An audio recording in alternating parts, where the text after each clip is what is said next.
जय जगन्नाथ सांग मैंने चलतु आज बनवा केवल 10 मिनिट रे बिना गैस चले दीपावली स्पेशली सुपर टेस्टी मीठा रेसिपी।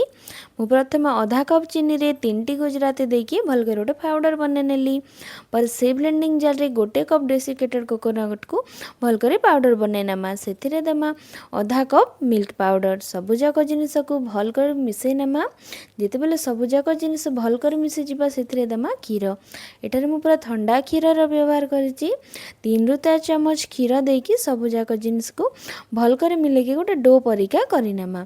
जिते डो प्रस्तुत हो जावा से देमा आधा चामच घी भलकर मिसेकिना गोटे सॉफ्ट डो बनैनमा। डो को 2 भाग करिकिना गोटे भाग रे देमा गोटे drop red food colour colour को भी भलकर मिसे नमा।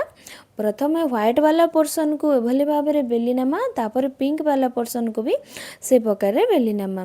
तले व्हाइट वाला पोर्शन ता ऊपर पिंक वाला पोर्शन देकिना एभली भाव में रोल प्रस्तुति करनेमा। जिते बेले रोल प्रस्तुत हो जिवो ताको रैप करिकिना 10 मिनिट पय फ्रिज रे छाड़ी देमा।